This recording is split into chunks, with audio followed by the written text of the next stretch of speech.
Hello student, आज हम आपकी हिंदी की किताब से पाठ 7 टिप टिपवा पाठ पढ़ेंगे, जो कि एक लोक कथा है, उत्तर प्रदेश की लोक कथा है। और इसको लिखने वाली गिरिजा रानी अस्थाना जी हैं। तो आइए हम इस कहानी को पढ़ें और इसके प्रश्न अभ्यास को भी हम करेंगे। एक थी बुढ़िया, उसका एक पोता था। पोता रोज रात में सोने से पहले दादी से कहानी सुनता। दादी रोज उसे तरह तरह की कहानियां सुनाती। एक दिन मूसलाधार बारिश हुई। ऐसी बारिश पहले कभी नहीं हुई थी। सारा गांव बारिश से परेशान था। बुढ़िया की झोपड़ी में पानी जगह जगह से टपक रहा था, टिप टिप टिप टिप। इस बात से बेखबर पोता दादी की गोद में लेटा कहानी सुनने के लिए मचल रहा था।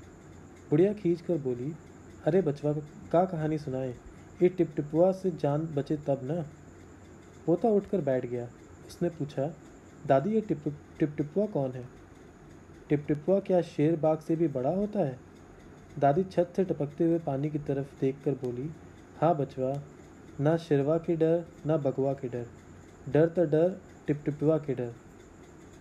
संयोग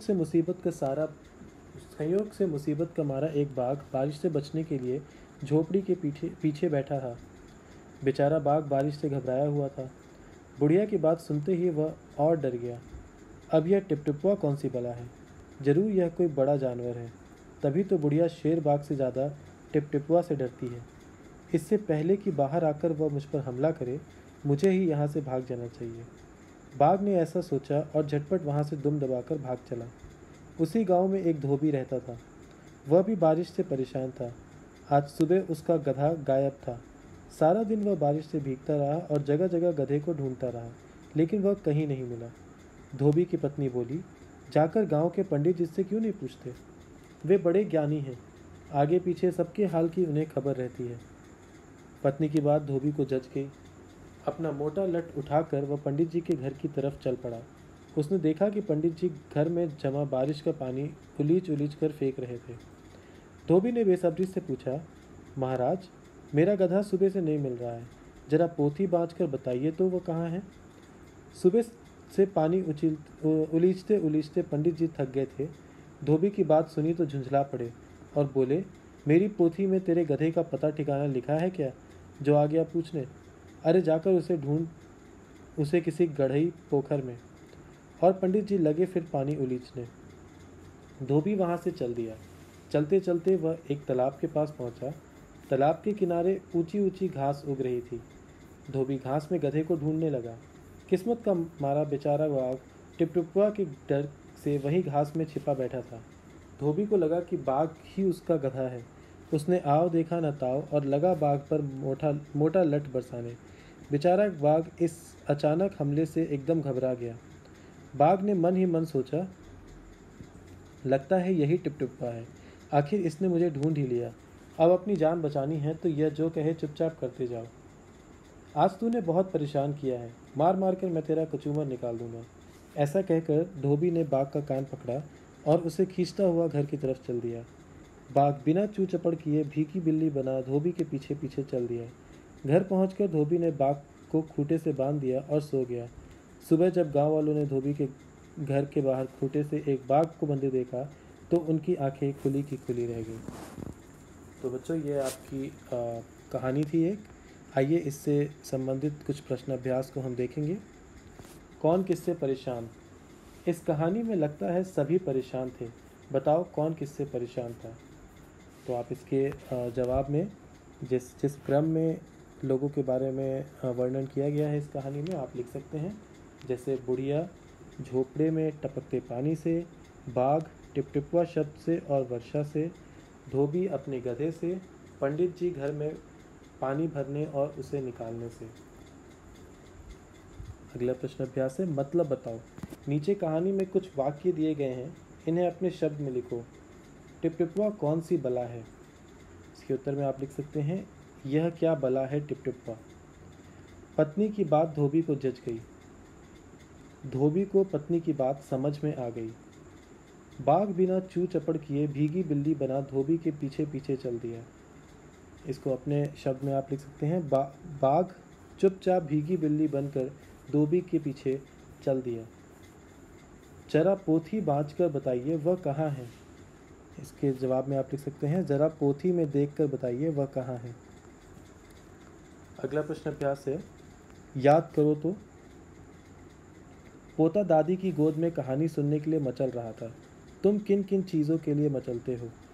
तो इसके जवाब में आप अपने मन से भी लिख सकते हैं। अपने अपने दादी दादी के पास अगर जब जाते हैं तो आप किन किन चीज़ों के लिए आपका मन मचलता है आप लिख सकते हैं।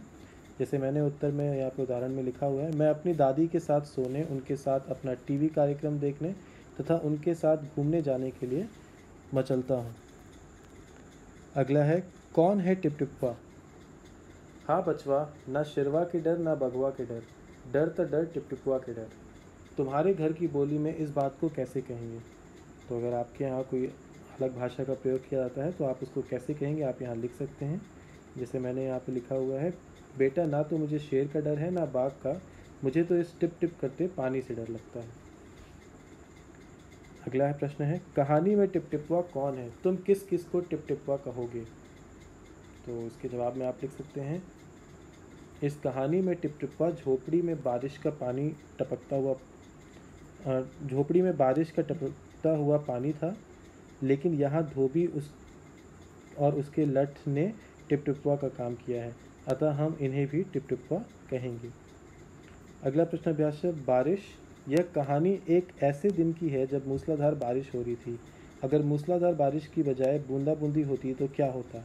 यदि उस रात बूंदाबूंदी होती तो इसके जवाब में आप अपने मन से भी लिख सकते हैं। उदाहरण के तौर पर मैंने यहाँ पे लिखा हुआ है, अगर बूंदाबांदी होती तो बुढ़िया की झोपड़ी में पानी नहीं गिरता, दादी पोते को टिपटिपवा वाली कहानी नहीं सुनाती जिसे सुनकर बाघ भाग गया था, यदि बाघ टिपटिपवा से नहीं डरता तो धोबी के साथ चुपचाप नहीं चला जाता, इस तरह तो कहानी का रुख ही बदल जाता। अगला है, तरह तरह की आवाज़ें। पानी के टपकने की टिप टिप टिप टिप आवाज़ आ रही थी, सोचो और लिखो ये आवाज़ें कब सुनाई पड़ती है। खर खर, जब तेज़ सांस आती है, तेज़ सांस आने पर खर खर की आवाज़ आती है। भिन भिन, मक्खी के आसपास मंडराने पर। ठक ठक, दरवाज़ा खटखटाने पर। चर चर, पुराना दरवाज़ा खुलने पर। भक भक, बहुत तेज़ आग लगने पर। तड़ तड़, वर्षा की तेज़ व बड़ी बूंदें टिन की छत पर गिरने से। अगला है, खूंटा। धोबी ने बाघ को खूंटे से बांध दिया, सोचो और बताओ खूंटे से क्या क्या बांधा जाता है। तो आपने भी अपने घर के आसपास देखा होगा, खूंटे से कुछ जानवर बांधे जाते हैं। तो कौन कौन से जानवर आपने देखे हैं आप यहाँ पे अपने मन से भी लिख सकते हैं। उदाहरण के तौर पे मैंने लिखा है, खूंटे से गाय, भैंस, बकरी, घोड़ा, बैल, ऊँट सभी पालतू जानवर बांधे जाते हैं। अगला है, एक से ज़्यादा। एक कहानी, सभी कहानियाँ।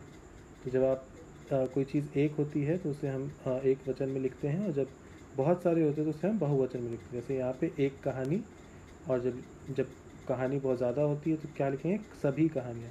वैसे ही एक तितली, कई तितलियाँ, एक पत्ती, 10 पत्तियाँ, एक चूड़ी, ढेरों चूड़ियाँ, एक खिड़की, 4 खिड़कियाँ। तो बच्चों यहाँ पे आपका ये पाठ समाप्त होता है, और ये सभी प्रश्न अभ्यास आप अपनी कॉपी में करेंगे और उसको याद करेंगे। धन्यवाद।